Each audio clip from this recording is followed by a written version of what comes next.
this is a headache that the US coalition certainly didn't really want to have. I mean, they're already dealing with, one could say, a much more serious strategic nightmare in that they're trying to prevent Turkey from unsuccessfully prevent Turkey from attacking the US-allied SDF and Kurdish opposition forces that have been fighting Assad and Daesh. And Turkey, of course, a NATO ally. So in the north of Syria, the northeast of Syria, you have a situation where the Americans are, in the case of special forces and airstrikes, staring down barrel to barrel a NATO ally.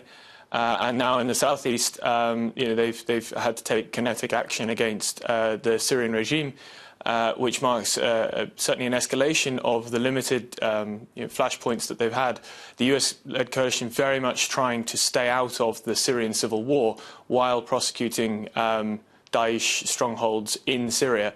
Clearly a difficult balancing act, and only going to get more difficult as the pockets of Daesh resistance get smaller and smaller. A difficult balancing act, but is it also, you were just mentioning, that attack by Turkish forces on a Kurdish-held enclave near the border in northern Syria? The president of Turkey, Recep Tayyip Erdogan, who's been threatening to move on Manbij, where U.S. forces are present. These attacks against the Syrian government forces also sends a signal to Ankara?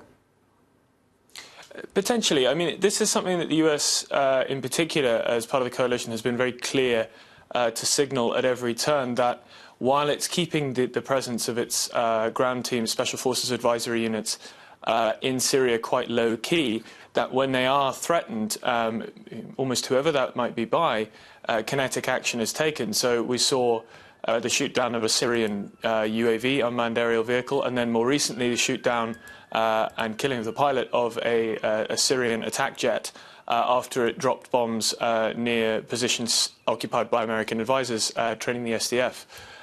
So again, this is clearly on a much larger scale. These strikes on what appears to be a small Syrian offensive operation. But it's part of a long-term strategy that while the ground aims of US advisors are quite restrained in relation to the much more clear objectives in Iraq, that kinetic action will be taken if US advisors or other coalition SF take fire. So that's clearly very difficult where Ankara is involved because NATO partner, NATO ally. Justin Bronk, the week began with us asking if Russia wasn't getting bogged down in Syria after one of their planes were shot down in Idlib province. Can we ask the same thing now about the Americans after this airstrike? To a certain extent. I mean, the Americans are in arguably a more difficult political position because they're caught between these competing alliances. They don't want to be seen to abandon the Kurds, who've been by far their most reliable allies in the fight against Daesh, particularly in the early stages. And they don't want to abandon the Syrian democratic forces, the sort of remains of the popular uprising, the democratic uprising against Assad at the beginning of the civil war, who have also been helping to fight Daesh. But at the same time, they have no plan for a desired end state in Syria vis-à-vis the Syrian civil war. So, and the Turks refuse to see what the US would like to see, which is a sort of reasonably strong, self-defense capable Kurdish region, as at least a pocket of stability in Syria.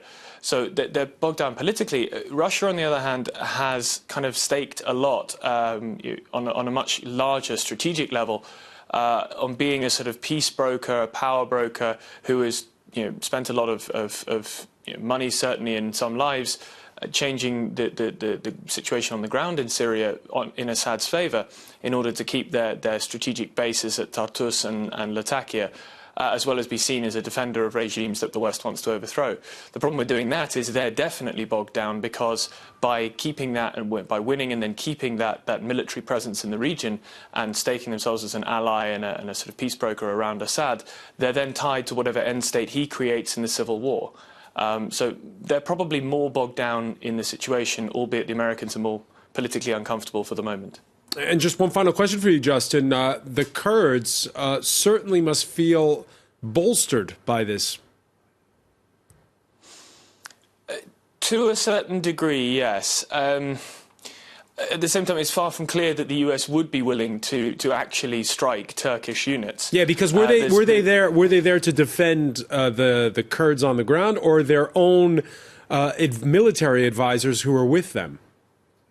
Well, there have been plenty of clashes previously between Syrian government forces and the SDF. I mean, we're just hearing about Ghouta. This is not an isolated thing, and the US has not struck Syrian government forces before, except when there has been a kinetic threat to Western special forces advisors on the ground.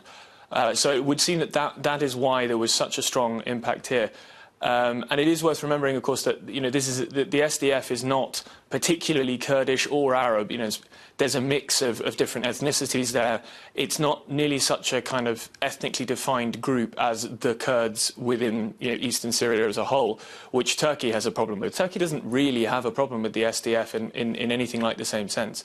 So the Kurds might feel bolstered in the sense that the US is clearly stating that it does have red lines vis-à-vis its forces in Syria, and there are SF in and around the Kurdish forces too, as we've been hearing. In the northeast, facing the Turks, the US have been quite clear that they have advisors there and they're not prepared to see them harmed.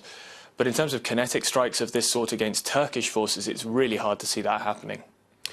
Justin Bronk of the Royal United Services Institute, many thanks for joining us from London.